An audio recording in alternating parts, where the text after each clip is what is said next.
નમસ્કાર મિત્રો, સ્વાગત છે તમારું વિડીયોમાં। તમે જોઈ રહ્યા છો દેશ, દુનિયા અને ગુજરાતના તાજા સમાચાર। જામનગરના ગોકુલનગર હત્યા કેસમાં ઘટનાનું રિકન્સ્ટ્રક્શન કરાવાયું। હત્યામાં પકડાયેલા 7 આરોપીઓ જેલ હવાલે કરાયા। જામનગર જિલ્લાના ક્રોલમાં ભારત ઇંગ્લેન્ડ મેચ પર ઓનલાઈન ક્રિકેટનો સટ્ટો રમતા એક વેપારી ઝડપાયો।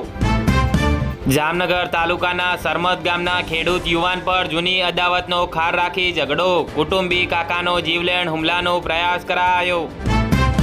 જામનગરમાં જામજોધપુર તાલુકાના જામવાડી ગામમાં ઘરમાં ઘૂસી યુવક પર તલવાર ધારિયાથી હુમલો, માતાને પણ માર પડ્યો। જામનગરમાં મહાકાળી સર્કલ નજીક દારૂના નશામાં તોફાન મચાવતા સગા ભાઈને તેના ભાઈએ જ પોલીસના હવાલે કર્યો। જામનગરમાં લાલપુર તાલુકાના પડાણામાં પંજાબથી નશાનો માલ સામાન હેરોઇન મંગાવી પરપ્રાંતીય મજૂરોને વેચતા 3 શખ્સો ઝડપાયા।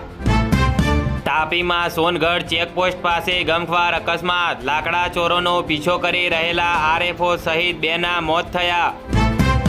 જામનગરમાં આખરે મેઘરાજાની મહેર, શહેરમાં ધીમી ધારે વરસાદ શરૂ થતાં લોકોમાં આનંદની લાગણી જોવા મળી। વડોદરામાં આમ આદમી પાર્ટીમાં ભંગાણ, માજી સૈનિક અધ્યક્ષ સહિત 3 નેતાઓ કોંગ્રેસમાં જોડાયા। જામનગરના સોનીફળી વિસ્તારમાં રહેતા એક સોની વેપારીનું હૃદય રોગનો હુમલો આવી જતા અપમૃત્યુ થયું। વડોદરામાં પરશુરામ ભઠ્ઠા પાસેનું રેલવે ગરનાળું વરસાદ વગર જ ગટરના પાણીથી ભરાયું, અવર જવર બંધ કરાઈ। વડોદરામાં સ્માર્ટ સિટીના પ્રોડક્ટિવિટી રોડ પર ગટરના તૂટેલા ઢાંકણા, અકસ્માતનો ખતરો જોવા મળ્યો। અમદાવાદ ફટાકડા ફેક્ટરી બ્લાસ્ટ કેસ, આરોપી મેહુલ ડોડિયા અને સાદિકના 27મી જુલાઈ સુધીના રિમાન્ડ મંજૂર કરાયા। જામનગરના ચાંદીપુરા વાયરસના બંને શંકાસ્પદ કેસના રિપોર્ટ નેગેટિવ, શહેરમાં રાહતનો શ્વાસ જોવા મળ્યો। જામનગરમાં લાલપુરના પડાણા પાટિયા નજીક અકસ્માતમાં ડમ્પર ચાલકના બંને પગમાં ફ્રેક્ચર, બેદરકારીથી વાહન હંકારી અકસ્માત સર્જાની ફરિયાદ નોંધાવાઈ। વડોદરામાં યવતેશ્વર મંદિર ટ્રસ્ટની જમીન પર ઉપયોગી 2 મકાન તોડ્યા નહીં, કલેક્ટરે સ્થળની મુલાકાત લઈ અધિકારીઓને જરૂરી સૂચના આપી।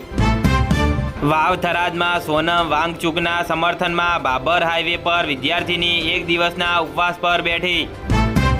અમદાવાદ ફટાકડા ફેક્ટરી બ્લાસ્ટ મામલે એએમસી ખાતે યુથ કોંગ્રેસનો દેખાવો, મૃતકોના પરિવારને 1 કરોડની સહાય ચૂકવવા માંગ કરાઈ।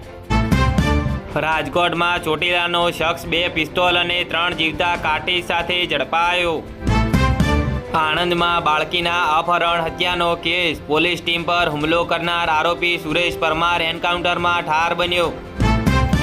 અમદાવાદ શહેરમાં દીપડો ઘૂસતા દહેશત, રહેણાંક વિસ્તારના સીસીટીવીમાં કેદ થયું હિંસક પ્રાણી। સોનમ વાંગચુકના સમર્થનમાં અમદાવાદના લો ગાર્ડન સામે પણ ઉગ્ર દેખાવો, પોલીસે કરી અટકાયત। દમણમાં નમો એરપોર્ટ નજીક 95 ફૂટ ઊંચી ઇમારતને કારણે 200 મીટરનો રનવે નકામો થયો। અમદાવાદમાં ફટાકડા ફેક્ટરીમાં બ્લાસ્ટની ઘટનામાં વધુ 1ના મોત સાથે કુલ મૃત્યુ આંક 10 જોવા મળ્યા। અમદાવાદમાં ફટાકડાનો શેડ ઉડાવી દેનારો ધડાકો 10 જ સેકન્ડમાં થયો હતો, ઘેરાતું રહસ્ય જોવા મળ્યું।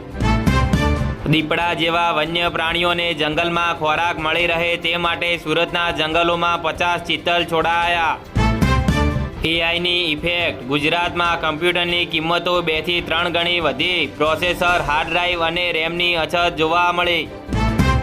અમરેલીના શેત્રુંજી નદીમાં બેફામ થતી રેતી ચોરી પર ખાણ ખનીજ વિભાગના દરોડા, 31 લાખ રૂપિયાનો મુદ્દામાલ જપ્ત કરાયો। વાવ થરાદમાં વરસાદ ખેંચાતા વરુણદેવને રીઝવવા લોદરાણી ગામે સદીઓ જૂની પરંપરા જીવંત થઈ, ટુંડિયાદેવ બનાવી ઘરે ઘરે કરાઈ પ્રાર્થના। નર્મદામાં સાંસદ મનસુખ વસાવા આક્રમક મૂડમાં, આપના ચૈતર વસાવા અને ભાજપના જિલ્લા પ્રમુખ પર આકરા પ્રહારો જોવા મળ્યા। વડોદરામાં કરચિયા પાસે વૃદ્ધની હત્યાનો ભેદ ઉકેલાયો। વડોદરામાં પ્રેમ લગ્ન કરનાર યુવાન સાસરિયાઓ ઉપર આક્ષેપ કરતો વિડીયો વાયરલ કરી ફરાર બન્યો।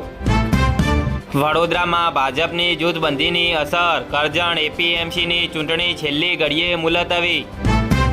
વડોદરામાં ખાણીપીણીની લારી ઊભી રાખવાના મુદ્દે પિતા પુત્ર પર હુમલો કરાયો। નાયબ મુખ્યમંત્રીના વડોદરા પ્રવાસ પહેલા તંત્ર દ્વારા દબાણ હટાવ ઝુંબેશ 1 ટ્રક ભરી સામાન જપ્ત કરાયો. વડોદરામાં જુલાઈ મહિનો છતાં મેઘરાજા રીસાયા. 10 ઇંચ વરસાદથી જળ સંકટની ચિંતા વધી.